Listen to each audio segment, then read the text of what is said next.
had this glass of Merceau, and I just, again, couldn't tell you who it was, what vintage. Yeah, it was Merceau. totally. That's all I know. And I just was like, what is this magical thing? Oh my God. It is about so much more than wine to me. Like I said, I'm a little nuts, but no, it really, it's about how wine creates community, how wine encourages conversation, how wine, and again, hopefully can be an agent for change. And I'm still working on how that works.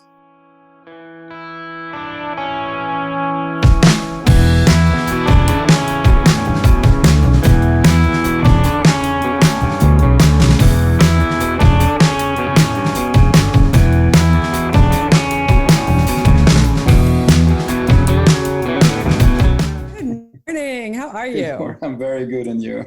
Good. I should say good evening, I guess, right? Yes, it is.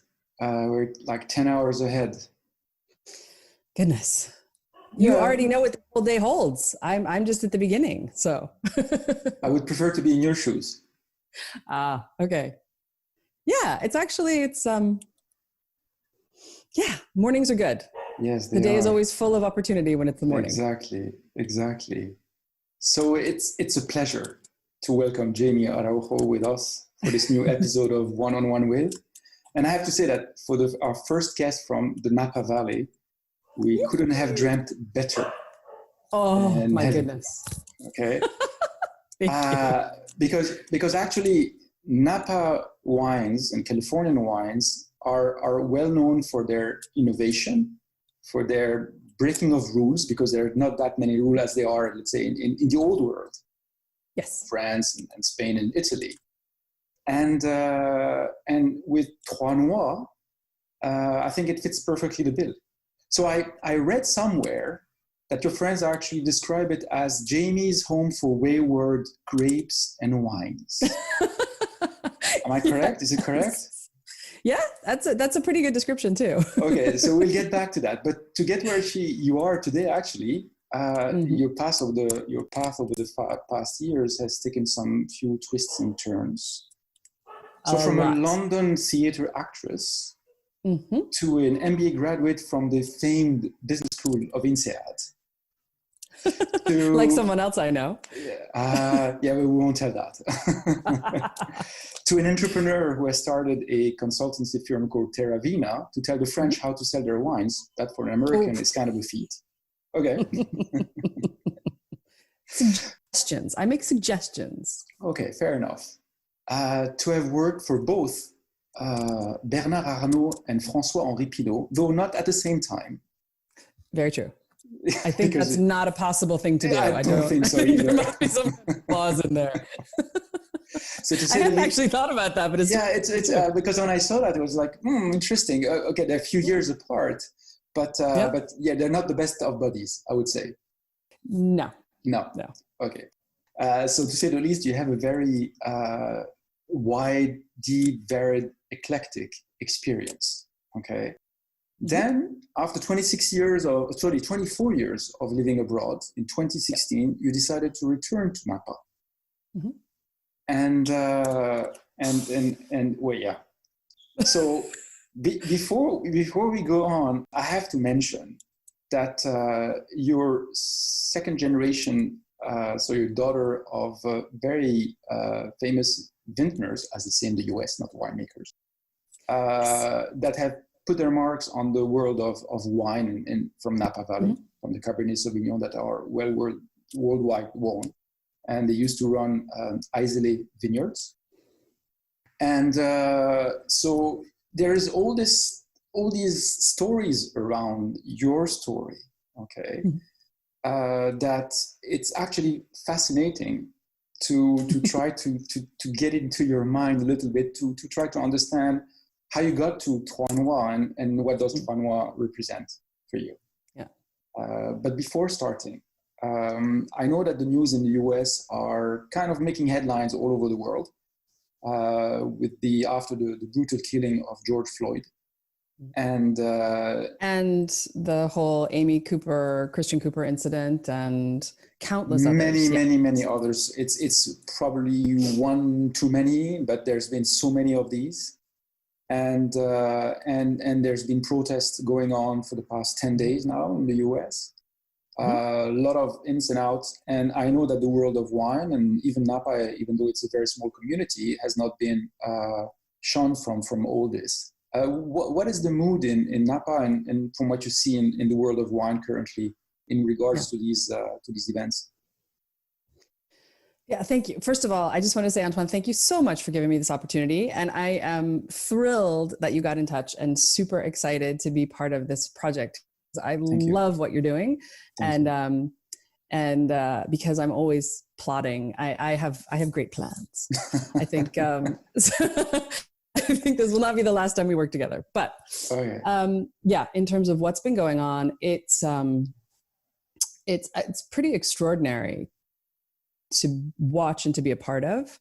I think that finally, I hope, there is a large enough part of white America that is actually done. That doesn't want to see another one of these videos enough that they are willing to educate themselves and act and not stay silent. But what is different this time?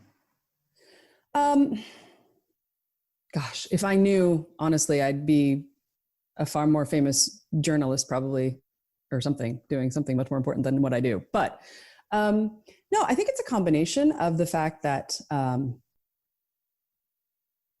this final video, all the other videos, and there's always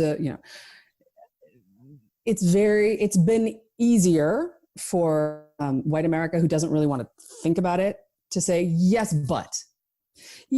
but what was he doing? Yes, but what was in it? Yes, but and this last incident, and I think Amy Cooper and Christian Cooper and George Floyd, the two incidents were both super important, because I think there's no yes, but there's no way out of the box. There's no way to say that that there's any justification. It's hard to ignore, definitely, yeah. Well, and no matter how hard you try, you can't, well, yes, but he was a thug. Yes, but he had a gun. Yes, but this, not, no, there is literally no excuse. And I also think, honestly, that we have a younger generation here in the United States that's better and more informed and more open than generations before. And I think they are less afraid to have their voice be heard and to stand up. Now, does that mean it's all going to be perfect? It's all going to be great? Absolutely not. We're talking about 400 years of institutionalized racism. Yes. It's not going to get fixed overnight, but I'm heartened by the conversations that I'm seeing, by the people who I would never have imagined in a million years would stand up and say something.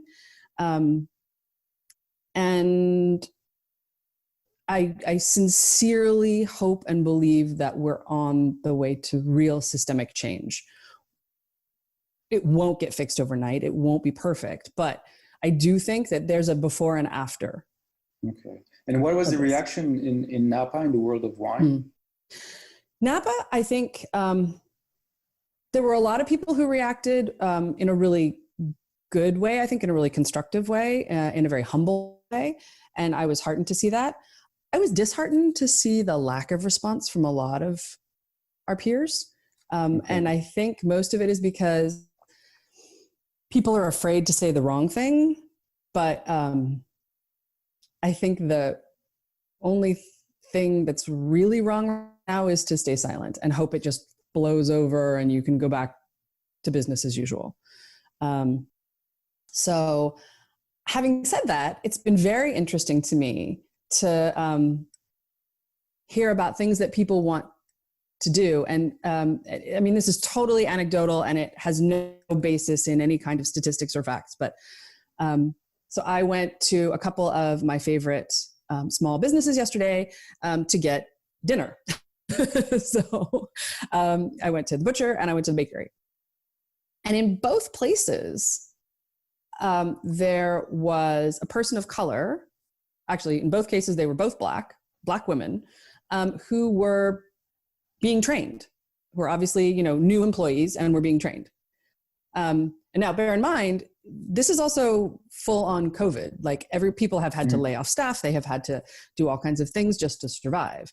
And so maybe we are looking at a time when we will see more inclusion and diversity in our valley. Let's be fair. I mean, please, Napa is so ridiculously white. It's astonishing. And that's despite the fact that we have an enormous Latinx community and a huge Mexican American community who are an integral part of what we do. And it's still, when you go to the tastings, when you go to the tasting room, when you go to the dinner, when you go to the wine store, it is very rare to see a person of color. So I think that has got to change.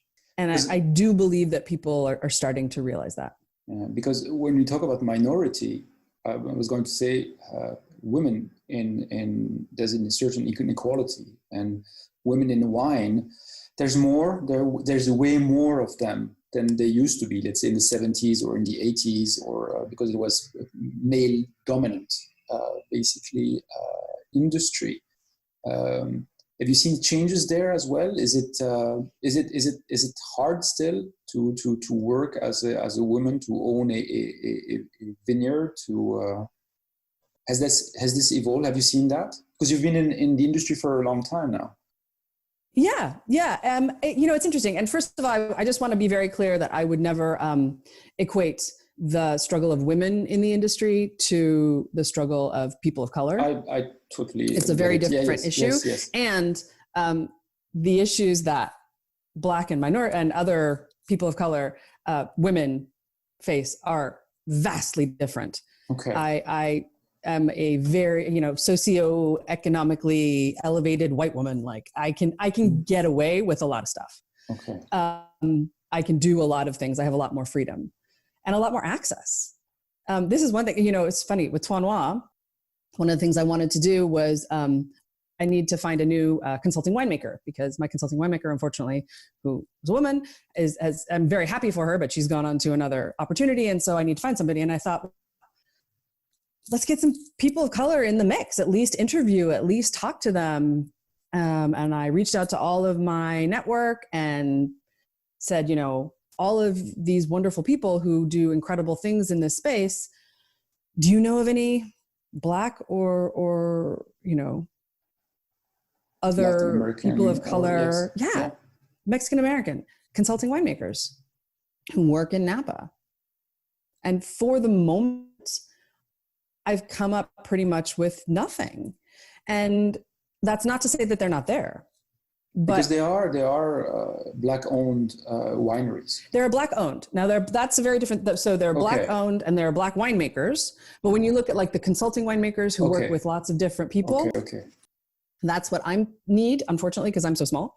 I can't hire my own person. I wish I could, not yet, soon. But it's also access. It's about network and access. When I look at all these amazing women winemakers who I know. How did they get their start? Because somebody knew somebody.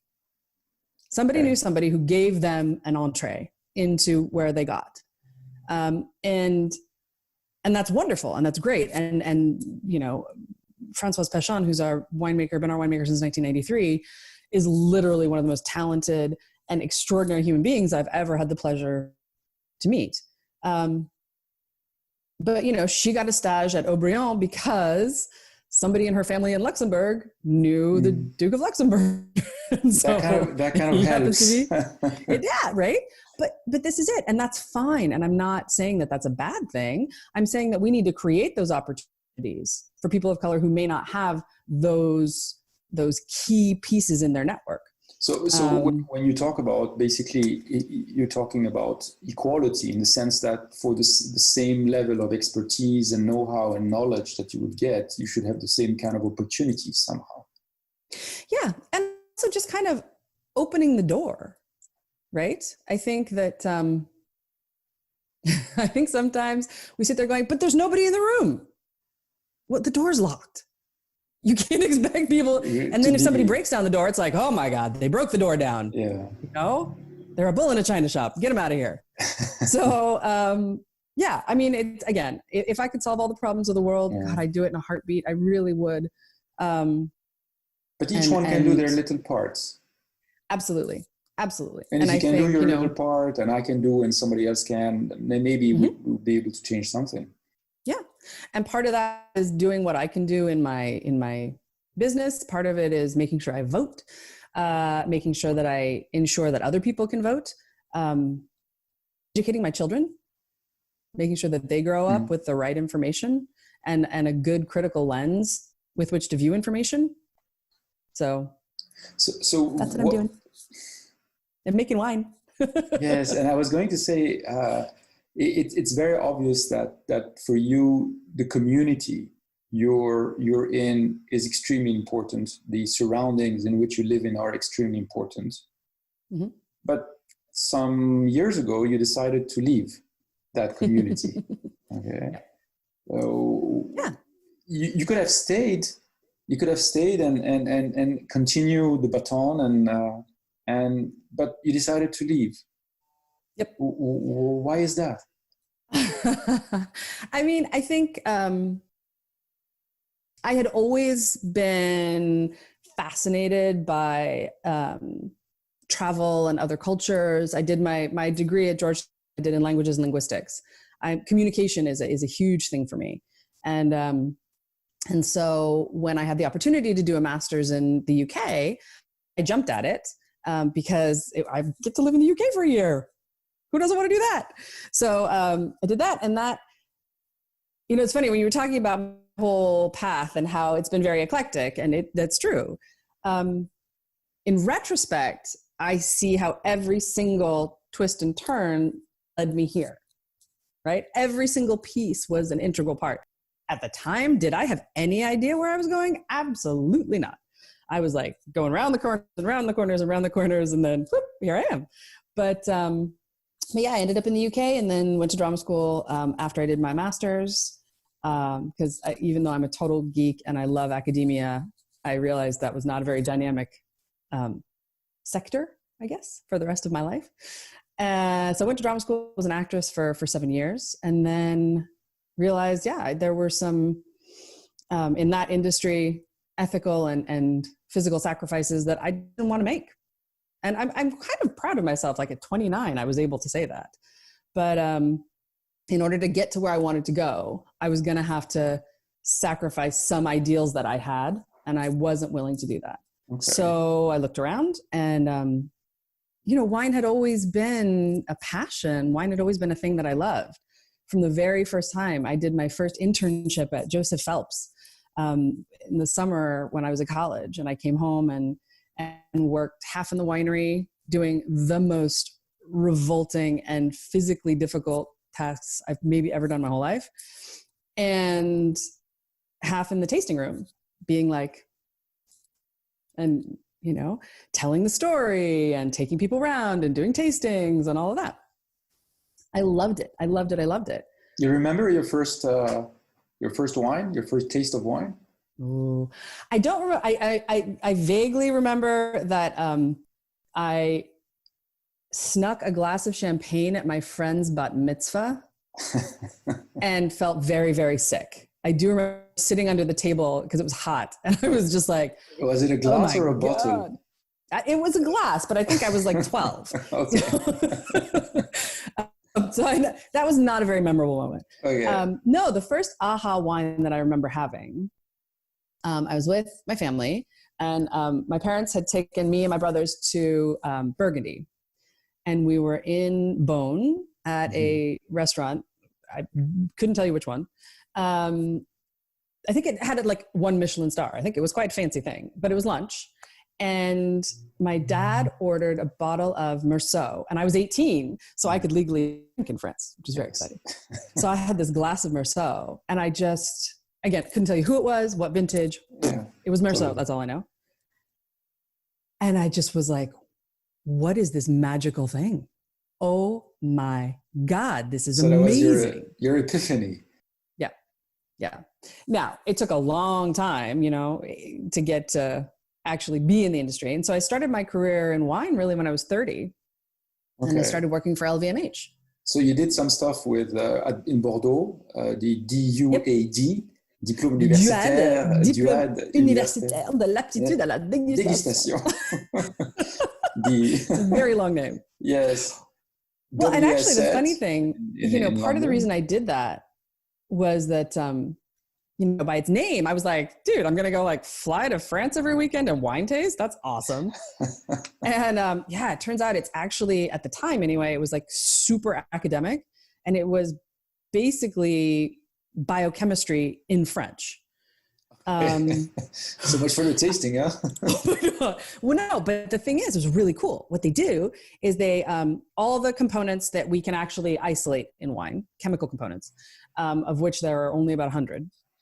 There are over 10,000 in the wine, but we can only isolate about 100. They put them in solution of water, and you identify the molecule, and then you can actually start to identify those things in wine with a language that is neutral, because you're talking about the molecule, no matter what it brings up in your mind. And the best example I have actually was this one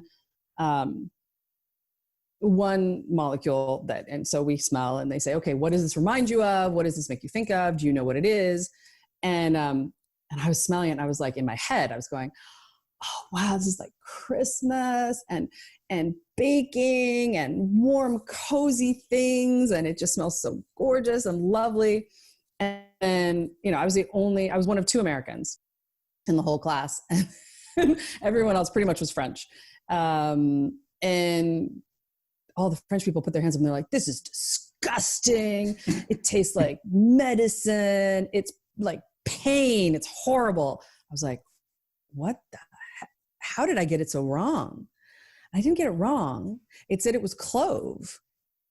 And in the US, clove is something that, we pomanders with our oranges at Christmas time, and we put it in baking. Yes. Clove oil for years in France was used at the dentist to numb your gums before you operate on people. So it just goes to show, we both recognized what it was, but we had totally different experiences. Because culture is different. So anyway, this long-winded way of saying that it was a great experience because it gave me a sort of a more scientific view of tasting and of where those components come from. Do they come from a fault in the wine? Do they come from a certain winemaking technique? Are they part of the actual grape? And that was that's such incredible information to have when you're, okay. And it allows you now and it allowed you to taste better, to the wines to better identify. Definitely. Okay. It's still, tasting is a muscle. Tasting is something you have to continue to do. Back in the day when I was judging competitions and things like that, I was tasting a lot more. I would go to probably a tasting or 2 a week. And some of them I would taste 100 wines in a day. I definitely don't do that now. But so I don't have the same, your palate gets fatigued, your brain gets fatigued, your nose gets fatigued. So I don't do a lot of judging and things like that now, because I'm not in shape. My nose isn't in shape. But I still have all the note cards in the back of my head. So education is very important. Huge. Okay. And always has been. In my family, it's like a thing. Education has been drummed into me since the very beginning. It's what allowed my father to come from a very, very more than humble beginning and really create enormous success for himself. Education was a crucial part of that. And education, like I said, again, it's sort of easy for me too, though, because I am such a dork. I'm such a geek. I'm a total nerd. I love learning. I love academia. I love, like, I'm always reading and curious and want to know more. So it's easy for me to say education is a really important thing because it's something I really enjoy too. So education part in the wine, then you started with LVMH, Moet Hennessy. Yep, started with LVMH, and I started as a PA, as a personal assistant to the managing director of Europe, and within about 6 months, I was doing that and managing a very small country, and after that, then I did my studies in Bordeaux while I was still working full-time in London. So I was flying back and forth every single week. And then I actually got sort of headhunted in a way internally by somebody else in the company. And my boss was really mad. And so I said, well, look, I don't want to be a PA for the rest of my life. It's great. Being a PA is wonderful, but I want to do more. And he said, well, you know what needs to be done on this team. So write me a job description and put it on my desk by tomorrow morning. It's like, oh, crud. Okay. What am I going to do? So I wrote my job description, and I was projects manager for the European team for just over a year. So I ran all the cross European projects, whether they were marketing, IT, and there was a huge, massive project at the time where they were putting all the back offices together between Veuve Clicquot and Moet Hennessy. So that was really big. Supply chain, I ran a huge supply chain project for all the European countries and things. And then realized that I really wanted to keep going, and I really, really was passionate about this industry, but all of the people I was competing with, none of them had done 7 years as an actor. So they had done 7 years working, or they had an MBA.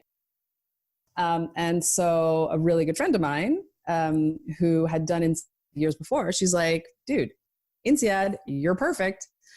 You should totally, it's in France. They take people who have had experience. They're interested in profiles that are a little unusual. And it's a year, it's not a 2 or 3 year. Yeah. So, so I was one of the original INSEAD poets, as they say, I guess, I was like the ultimate poet profile. And the second oldest person in our promotion too. Okay. So, and one of very few women in our promotion. I don't know if you remember, but we were the glorious, yes, the glorious 15. In fact, we were 15%. Yeah, there were not that many. But I think I was older than you. No, don't think so. Boris was the only one who was older than me at the time. There was Daniel Berendt, who was the oldest, and I was just like 1 year shy of him. We'll have to we'll compare birthdays after. Check that out. Yes. But so basically, to start with, we have that academia part of wine to understand the product itself. I know you grew up amongst vineyard, so you have that relation to earth, to the terroir. You have that knowledge that you got from your academic learning of wine tasting, basically. Then you had that professional experience. What happens on the back end? How business is being run, and having a wine is a nice thing, but to sell it is totally different ballgame. Yes. So you had that experience as well. So with Moet Hennessy and Veuve Clicquot, even though it's champagne, but still we're in the same fold. Then you go into MBA to hone your business skills, so they say. And so in fact you covered almost all the grounds until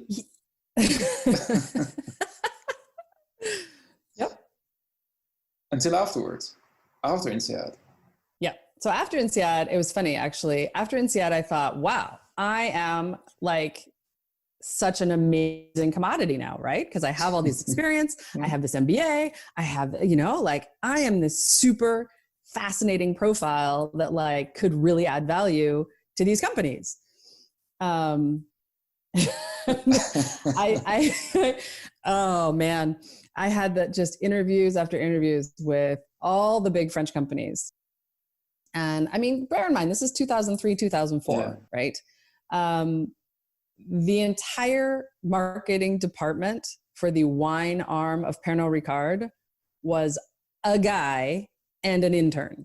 That was it. That was the entire marketing department.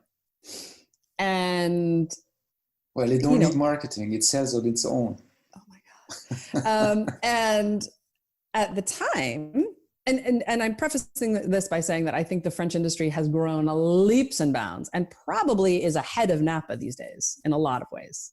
So, but at the time, there was very much this like, what? You don't fit into any box. Like, we have all these boxes here. There's no box for you. Yeah. I was like, no, that's kind of the point. Like, I don't fit into a box because this is innovation.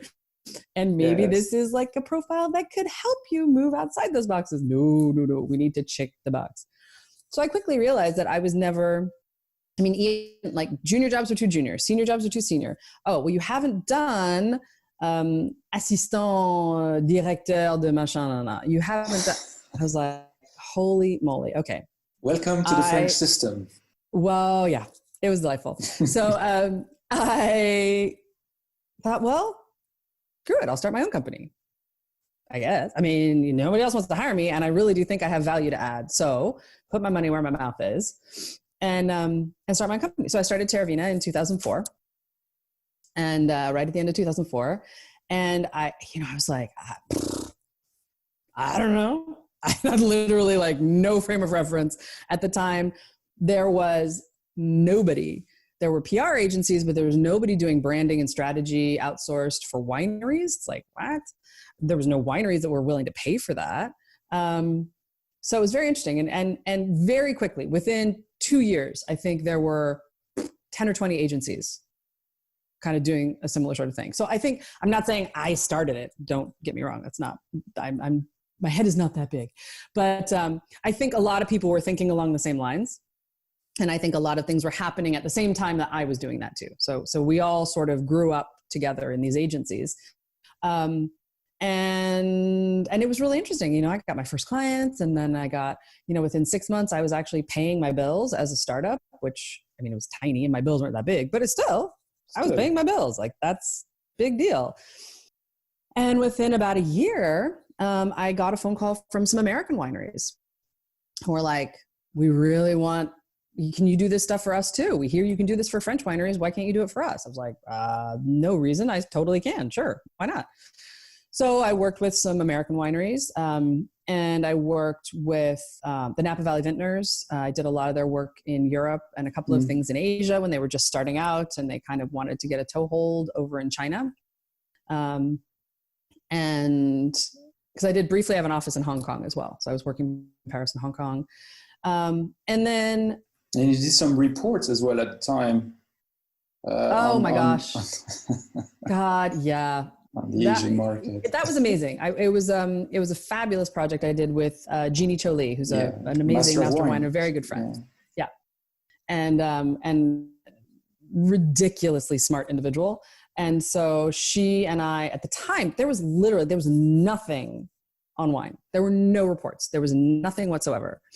And we had this grandiose idea of creating this report that would be like a McKinsey report, like a really serious report.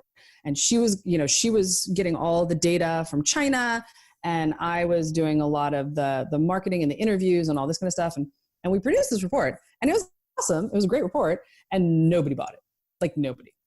So we realized very quickly that people want silver bullet. They want you to tell you, but they don't really want the research. So it was a great exercise. It was wonderful. I loved working with her, and I think I learned a lot, but it was also at a time of huge change. The Chinese market grew so exponentially in size and in knowledge and in performance. It was absolutely extraordinary to watch.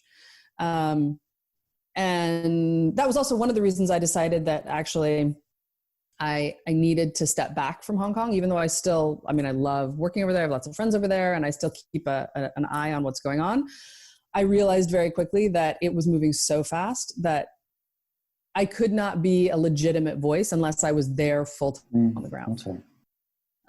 It wasn't enough to dip my toe in. So I decided to sort of let that go and focus on Europe. Paris in the US. Europe and the US, yeah. So Europe in the US. Mm-hmm. So Terravina went on for how long? Terravina went on for 13 years. 12 years. 2004 to 2016. In the meantime, you were you're doing back and forth trip, of course. Yep, lots of back and forth trips. And in the last, sorry, go ahead. You know, what did your parents think of what you were doing? It's funny. I don't actually think they had any clue what I was doing. It's just, I don't think, and then this one, it must have been like Thanksgiving or something. We were sitting around the table and I was sort of talking about one of the projects I was doing for a client. And my dad looked at me and he's like, "Why aren't you doing this for us?" And I said, "Because you've never asked me to do this for you." "I don't know what." And he's like, "Well, I'm asking now. Draft me a proposal." I was like, "Okay, I will." So I drafted a proposal and we went back and forth, and they did actually. And I worked for Araujo Estate for the last sort of 2 years, 18 months, I guess. I was a consultant. And then ironically, I actually came on full-time as an employee as vice president of international markets in January 2013. Yes. And in July 2013, the business was sold. Not my fault. Nothing to do with me coming on board, by the way. I just want to make that clear. So it was sold to Artemis. Yes. Okay. Yes. And for which you consulted afterwards as well. Yeah. And so I did, I did, since I no longer had a full-time job, I did consult with them for a year on the sort of transition and kind of helping them to better navigate, because they'd never worked in Napa, and they'd never worked in the American wine industry. You know, they had worked a lot in different areas of France, but this was their first foray into an international American milieu. So for those who don't know, Artemis is the owner of Chateau Latour, for example. Yes. Yeah, and so Chateau they're Latour, very, Chateau Grillé, Domaine du Génie. So they're very, very high-end vineyards under their belt. And then they added Eisele They did. And you know, honestly, that was one of the reasons why my parents did decide to sell. It wasn't that they planned to sell in any way, shape, or form, but especially not with me literally just coming on board as a full-time employee. But I think they had always said that they felt like they were stewards of that place rather than owners.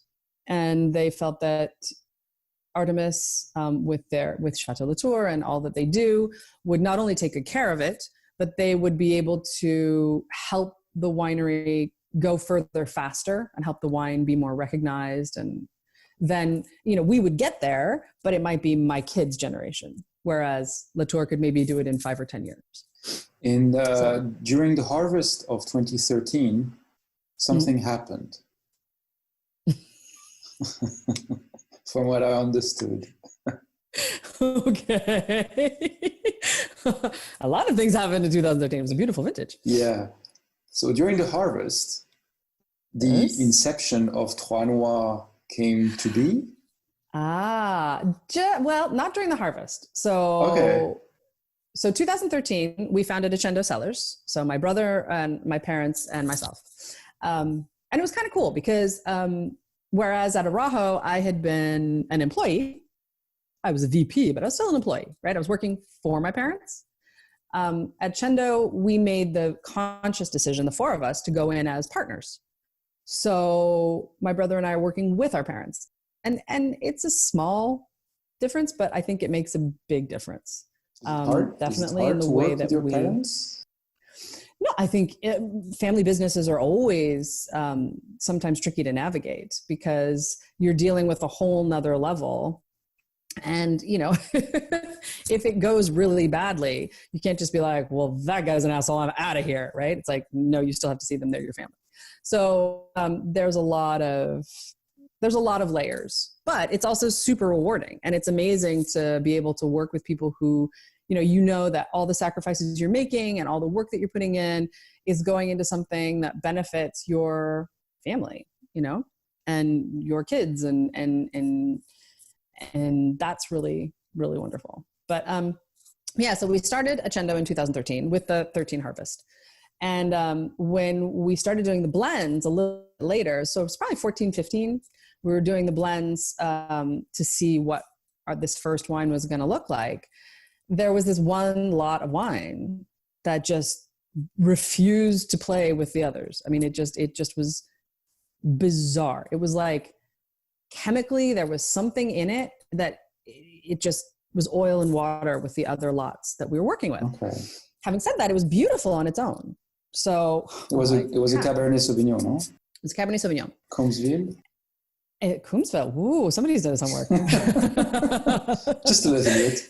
Yes, it was Coombsville fruit, and it just would not blend with Rutherford and Oakville. So my brother and I actually at the time were like, this is crazy. We're not going to bulk this out. This is so good. We'll start a little company and we'll buy it from ourselves and we'll see, maybe we can do something. So that's kind of how Trois Noix started. And the reason we called it Trois Noix was because even though we had our children on opposite sides of the world, we realized we actually called them peanuts when they were little. So I have 2, he has 1. So it's our 3 little nuts. So it was sort of second generation's nod to the third generation. And then all of a sudden, I think I realized that for me, Trois Noix was super important because I'd had so much independence and I'd been very far from my family for a long time. And I had a lot of freedom in that way. And I had a lot of space to make decisions on my own and to take risks and to experiment with things and to try things. And that's much more difficult to do when you're dealing with, 4 people, be they family or not. But, when you have to make decisions by committee, you don't have that freedom. And I realized that freedom and creativity is really important to me. Like it's like viscerally important to me. I have to have that or I feel stifled and I don't work well. So for me, Trois Noix, as it grew and developed, part of the reason it was so important to me was because it gave me that outlet. It was this place where I could try things and do things and speak with my voice. My brother, at the beginning, it was so much fun and we had such a great time and like we're out on the road together, which is great having someone on the road together. So you're not by yourself. And I think we really enjoyed it. And at a certain point, it just really, he wasn't enjoying it. It wasn't fun for him. And I said, look, I don't want to damage our relationship. How about I buy you out? You don't have to worry about it anymore. And I will just kind of take it because it is important to me. It is something that I really want to continue. And so he agreed to that, which was great. And so in the end of 2018, I kind of took over Trois Noix. Mm-hmm.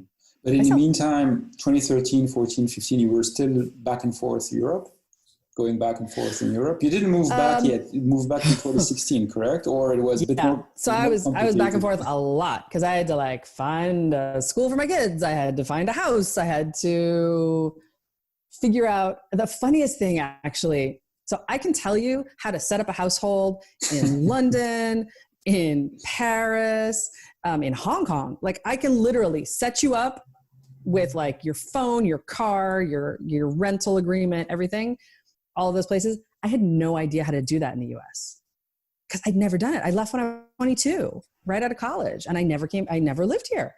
And so I'm like, okay, how do I get electricity? How do I buy a car? I had no idea. And I was going in and people thought I was, taking the piss. They were like, come on, give me a break. I was like, no, I sincerely have no idea. I need help. I don't know how to do that. How do I get a mobile phone? You know, it was just the most basic things. It was pretty funny. So I was back and forth a lot getting our life set up here, because it wasn't like all the other times when I've moved country. It's just been me. And I'm pretty easy. I like pack up and go, boom, and I'm done. But yeah, packing up a whole life and a whole family is a whole different kettle of fish. So was it hard to go back? Was it hard to take the decision to go back? Was it Trois Noix only, or there was more than that? No, the decision to come back was really for Accendo, honestly. Okay. And Trois Noix was the cherry on the cake. But it was definitely a decision that was not easy or quick to make. But I think, you know, my husband and I both felt that we had always wanted our children to live their double culture, because they were, you know, they're half French, half American, and they were born in France, and they had lived there their entire lives, gone to school there their entire lives. And so they were at an age where they were old enough to still feel very French and have that memory and all those memories still intact, but old enough that they were going to hate us forever for taking them away from their friends. So we felt like that was a good time. Definitely for me professionally, it was a really good time. And I don't know, I guess I just kind of felt like I had to give it a go. And it was funny because I was very worried about, you know, the US was a different place than when I left. And I was a different person than when I left, right? And I wasn't quite sure how we were gonna get along. I wasn't quite sure how I was gonna manage it. And it's ended up being kind of great, actually. I mean, there's tons of problems and there's tons of issues, and don't get me wrong. Like everywhere. But it's been really exciting to move to a new country where I kind of have shorthand. Like I know a lot of the secrets already. I don't have to learn them. I don't have to go to all the you know, the groups and read the chats and everything to figure out how to do stuff. I mean, yes, for getting cars and all that, but like, I know how the education system works. I know how farmers markets work. Silly things, but things that that make it really fun. And at the same time, you're returning to a place which is very nature oriented. It's not as if you're going into a place which is super crowded and very... It can get pretty crowded in the summertime. Very polluted. No, for sure. No, it's absolutely gorgeous. It's amazing. And it's something I try actively remind myself. And I did this in Paris as well, to be honest. After a while, you stop looking up, you stop looking around. And I think it's really important to constantly remind myself of like the beauty of this place, the extraordinary gift that I've been given to be able to make my life here. That's it. I'm so lucky. And I try and remind myself of that at least once a day, if possible. Because it's true. It's such an amazing place. It's so cool. And, you know, a lot of people have this idea about what Napa is. And yes, like I said, with all that's been going on at the moment, Napa has always traditionally been very white, been very affluent. But there are a lot of really cool things about Napa too. It always makes me laugh because when we go into tastings and stuff, people are like, oh, well, I had this other wine, but I won't tell you about it because I don't want to make you mad. I'm like, no, seriously, who was it? Was it good? I hope it was good. As long as it was good, I won't be mad. We collaborate all the time. You know, we work together all the time. We host dinners together. We talk to each other about issues that we're having in the vineyard or in the winery. And that's part of our DNA in Napa. And it's also kind of what makes me hopeful that we will be able to create some serious change, and that diversity will be something that's maybe a little easier for us, because if you're a part of our community, you may not have, you probably didn't grow up in Napa. Maybe you did, maybe you didn't, but you probably didn't. You probably from somewhere else. You probably had another life before. As long as you're committed to doing good work in Napa, bring it. You're part of us, And that's what my parents. So go ahead. Yeah, this is what you. No, I was just going to say that's what my parents. That was what they got when they arrived in Napa. They arrived in Napa in 1990, so they didn't have any experience, and they had this extraordinary group of people. The Eiseles, obviously, Barbara and Miltz, but Bob and Margaret Mondavi, and Jack and Jamie Davies, and Bill and Kathy Collins, and so many others, Bell and Barney Rhodes, and all of these people were like, all right, you want to do good work? Awesome. This is how you do good work, and here's how we can help you. And one of the things that's been interesting these last couple of years to watch is how my parents are kind of moving into that role for other younger winemakers now, or new additions to the Valley. And I think that's really cool. And that's something that I'm proud to be a part of. And they're supporting you as well, or they stay at arm's length? I think they're sort of watching and going, okay. No, because what you're doing is actually very innovative. How was it received in Napa, what you're doing? Because to rephrase the model, basically you go to growers or to vintners, and they have lots that they haven't used, either because they get some canceled orders or they don't fit with the other ones, with the other grapes that they harvested, and you take them on and you do wine with it. Yep. No, I like to say that I'm just trying to, there are things that for whatever reason somebody else can't use, but that I still think are beautiful. And so it's trying to find that and give that beauty a home, give that beauty a place to be, and recycle, I guess. Recycle, reuse, repurpose. But no, it's so important. I love the idea that somehow it's cutting down on a little bit of waste. And also helping some of these places, two of the wines that I make are white wines, so Sauvignon Blanc and Chardonnay. And white wines traditionally have always been grown in Napa, but more and more vineyards are getting planted to Cabernet because, let's face it, Cabernet is what makes money. Cabernet, like, you can get a ton of money for Cabernet grapes, even if they're really not that good.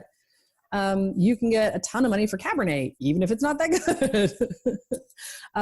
So it's very tempting if you're a grape grower, and I totally understand, if you don't have people who will support you by paying good money and continuing to help you have a good livelihood.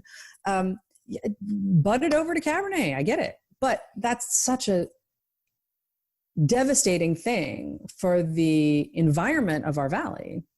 Not only does it make it just a kind of a monotone palette in terms of the wines that we make, but also ecologically, environmentally. If you have a monoculture, we already have kind of a monoculture with the number of grapes that we have in Napa. Thankfully, there are places where we have fruit orchards, and we have this amazing thing called the oh my gosh, I can't believe I've just forgotten it. It's the land. Anyway, I'll remember. Anyway, it was an amazing law that was passed in the 70s that basically said, the ag preserve, thank you, agricultural preserve. The vintners were about to take me off the list. No, I'm kidding. But they basically said, they passed a law that said, if land is agricultural, you cannot make it into homes or businesses. It has to remain agricultural, more or less. A little more complicated than that, and that's what's really allowed us to remain so beautiful with the demand that you can imagine with the Bay Area. We're so close. People wanting second homes, people wanting to come up, people, all of this demand on our space. And we've been able to really hang tough, which is great. But that being said, yeah, it's a tough place to make a living as a grape grower in some ways. And particularly if you are growing whites. So I feel like it's an obligation for people in my position, coming from the family that I do, and with the ability and privilege that I have, to be able to say, yeah, let's make Chardonnay. Let's make awesome Chardonnay. right? Now, it has to be good grapes too. I'm not going to buy bad grapes just to like make somebody feel better, because that doesn't make any commercial sense whatsoever. But, the vineyard that I work with, Michael Hanna, has this amazing, the Muir-Hanna Vineyard in Oak Knoll. I mean, those grapes are just, they make the most glorious, crisp, clean, beautiful Chardonnay that is so tasty. And it would be a huge shame to lose that. So, yeah. So it's a historical vineyard. Very historic, very historic. Yeah, his great grandfather was John Muir. This is where they got the grapes from the Paris, the famous Paris. And some of the grapes went into, yep, absolutely. Yeah. Le Jugement de Paris. Cool. The famous one when the French were saying, the Americans got us this time. Yes.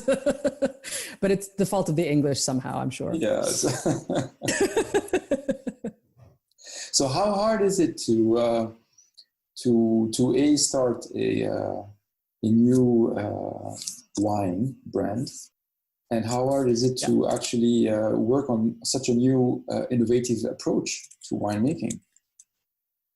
I mean, the approach isn't difficult, I don't think, just because. Yeah, but nobody did it before. It's just logical. Yeah, but no, I mean, people. No, there are people who make wine from all kinds of things in Napa. You may not hear about them; they may not go very far, but definitely, I mean, people do all kinds of innovative things. I'm certainly not alone, and I look up to and I am constantly in conversation with people who are doing interesting things in Napa and Sonoma or Lodi or Santa Barbara, whatever. I joke. There's a friend of mine who is a winemaker. She's a winemaker over in Sonoma. And we're always joking like, ooh, can you breathe on this side of the mountain? Because this whole idea that like there's this huge divide between Sonoma and Napa, and it's like a 10-minute drive. It's far. It's like, yeah, she's like, I was a little afraid I was going to get arrested when they saw my license plate, but I think I'm okay. But no, I think, we are always having those conversations because at the end of the day, I think we all want to do what's best for our valley. We want to make great wine. And we're interested in learning how to do things better and better and better. So, I mean, I think that's not necessarily difficult. Starting a whole new winery is really hard. It's expensive and it's hard, and it takes every single bit of energy and love and passion, and it takes a village. It takes a huge, my village is the only thing that allows Trois Noix to exist. Sincerely. So teamwork is very, very important. Oh. Community teamwork and the generosity of people who have helped me, who have given of their time and their knowledge and their expertise and their work to help this thing get off the ground. It's amazing. And I love that people appropriate it. People feel like they're part of Trois Noix because they're absolutely, I am not Trois Noix. I am one little piece of a whole group of people and a bunch of community that allows Trois Noix to happen. So even with all your experience, it's very hard. Absolutely. Absolutely. It's such a crowded field right now. It's ridiculous. Why should anybody be interested in yet another wine? Like it's practically the most insane thing you can do is decide to make another wine. So what makes Trois Noix different from the others? That's your elevator pitch. Oh my God, here we go. Bing! No, I think honestly, Trois Noix is about making Napa a little more accessible. Trois Noix is about community. And Trois Noix, I hope, will help to be an agent of change. In what sense?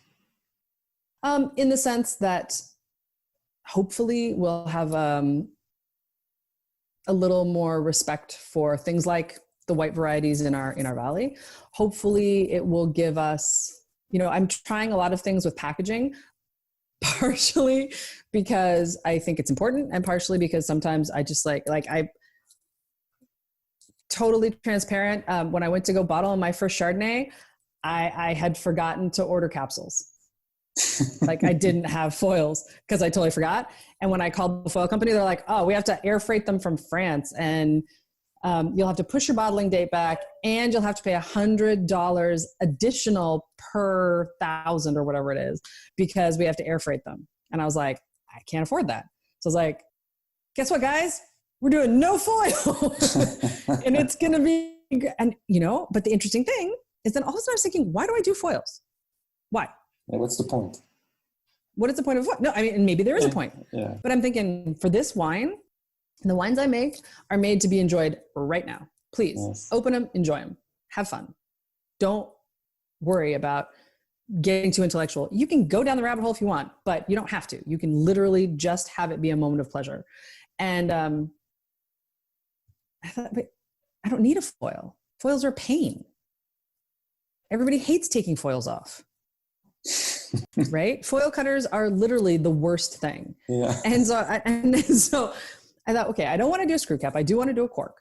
And that's for a lot of reasons. But mainly because I worked on a project for the World Wildlife Fund when I was in Paris that educated me about the importance of the cork forests and how that prevents desertification in Southern Europe. And so I feel like supporting cork is an important thing to do. Spain, Portugal, they have huge places where they have those cork oaks and trees and whatever that develop the cork. Yeah. And so, but I thought, God, yeah, I don't need foils. And then I found out that, you know, because I was ordering my glass from the same place that, you know, we'd always order glass because that was the contact I had, and it was great. It was fine. I thought, I wonder if somebody makes glass like more locally. Because right now we're flying it in from either China or France. Okay. And that seems like environmentally not a very smart thing to do. And I found that there's an American company that makes glass literally like 4 hours away. Yeah. And so not only are my lead times shorter, but the transport is shorter, the cost is less, and the quality is the same. So yeah, and all of a sudden my carbon footprint just went, Boo. Now it's not zero, but you know, two little things, and it just makes such a difference. I think that's just so awesome. So here we're talking about the outside. Okay, about the bottles, about the great design. We have a great designer, actually. I know. Oh my God, my designer Stefan Kopiz is literally like, he's the best human. Ugh, he's so talented, and he gives his, again, this is a guy who is ridiculous. He does art direction and produces ads for like BMW, Comcast, Nike. I mean, the guy has literally done it all, and he, for whatever reason, decided he loved this project, and he just like gives and gives and gives to Trois Noix. And I adore him. Amazing. And his dog Wally, who's amazing too. So we talked about the outside. Yes. Let's talk about the inside. How about the wine? Inside. Yeah. So would you say that this wine is in your image?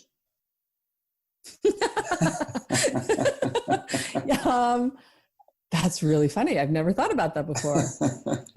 I mean, in some ways, yeah, I guess, you know, I mean, it is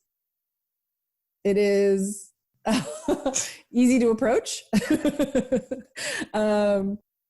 But, you know, I think the thing that's really interesting when most people try it, because it is, I mean, it's certainly not cheap, but it is much cheaper than a lot of Napa wines. I think some people have an idea of what that's going to taste like, and they're a little like, it's going to be this kind of fruit bomb, or it's going to be a dumbed down version of this or that, and And then as I had this woman recently who just, she was amazing. She wrote this huge post. She was like, I only like European wines. California wines are too jammy. They're too hot. They're too this, they're too that. They're never balanced.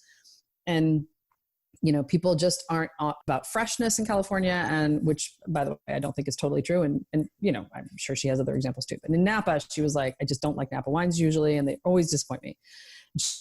All of a sudden it was like, whoa, this is amazing. This is completely elegant and fresh and balanced and clean. And yeah, I think a lot of that comes from my experience living in Europe, definitely. Having the experience of my palate with those wines from France, from Germany, from Italy, from Spain. I think that definitely has an influence on the wines I like. Yeah. And I make wines that I like to drink. Because at the end of the day, you're the boss. So you could decide basically the direction of the wine, the taste it should have, the way it is. Yeah, but I also, it is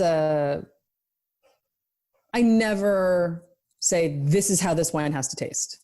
Like it's always a conversation with whoever I'm working with at the time.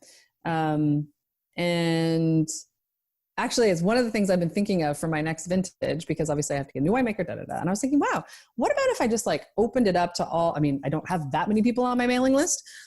We have some very fabulous, passionate fans. But we're still small. We're still new. So I was thinking of opening up and saying like, look, if anybody's ever been interested in what a blending session looks like, once obviously COVID is sort of passed and we can all get together again, send me a note if you want to join one of our blending sessions. They're kind of fun. Like I play music and they're serious, obviously, but we try and make it something that, that's actually enjoyable and gets the creative juices flowing. And I think sometimes like we taste wine in such a very, and it's important to be rigorous. It's important to be technical, but it's also important for Trois Noix to remember that people are going to be drinking this when they're enjoying themselves, hopefully. Right.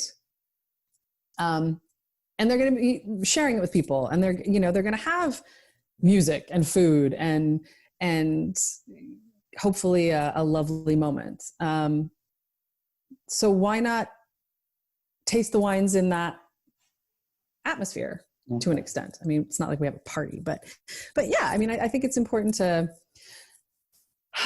be serious wine that doesn't take itself too seriously. That's always been my sort of motto, I guess. And how do you see the future for Trois Noix? I think the future is bright for Trois Noix. I'm really excited about it. I think we have a long way to go. And again, it's a super, super crowded field. And I would never assume to say that we're going to be the best. We're going to be this, we're going to be huge. We're going to be that. No, I think we're doing the work that we need to do to make it a success. And it's not something that happens overnight. It's not, you're walking down the street and somebody discovers you. It is every single day, showing up, doing the work, talking to people, getting the wines out there, and hopefully doing a good job and making it so that people want to join. I always say that you've got to be crazy to do this job. And I always call my customers like it's the nut house, right? We're all totally nuts.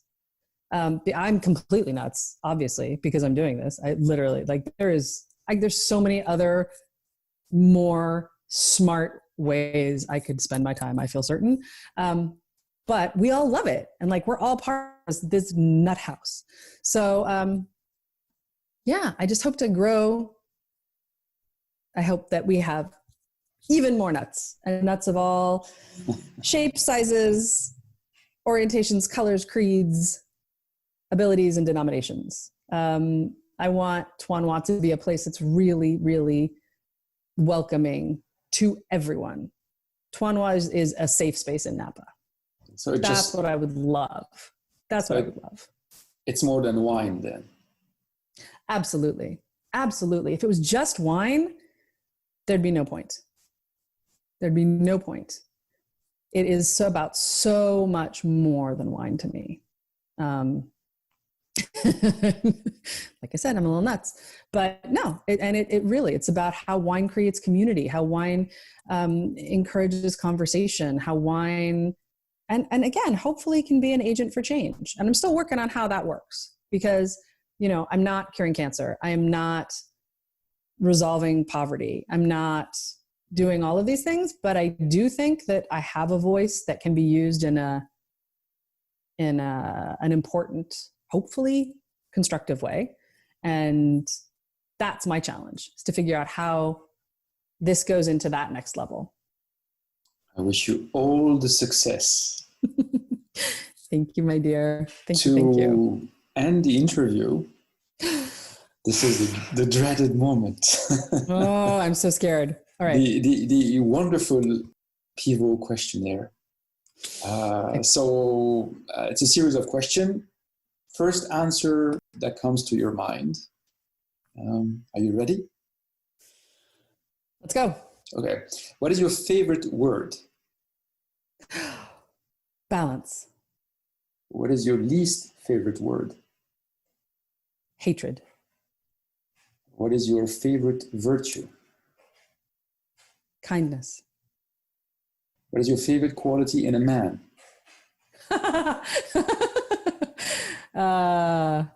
Intelligence. What is your favorite quality in a woman?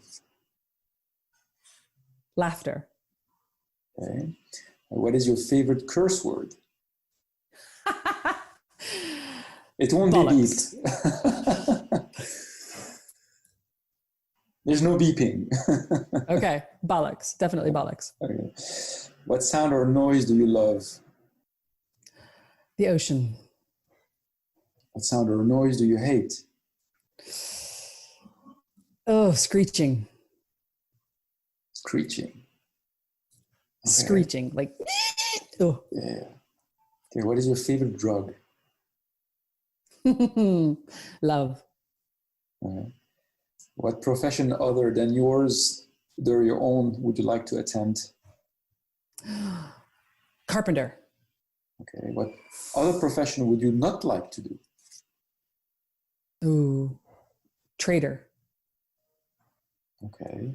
What plant or animal would you like to be reincarnated in? Oh, dolphin. Every time. I know, it's so cheesy. And the last question, if heaven exists, what would you like to hear God say when you arrive at the pearly gates? It's so nice to see you. Jaime Araujo, it was a great, great, great pleasure and honor to have you on. I could go on for hours. It's so fascinating discussion. Thank you very, very, very much for your time. It was, Thank you, Antoine. It was very much enchanting and inspiring. Thank you. Thank you so much for the opportunity. And as anyone who knows me knows, I can obviously talk forever, but I appreciate the opportunity, and I look forward to continuing our conversation soon. Yes, we will. Thank you.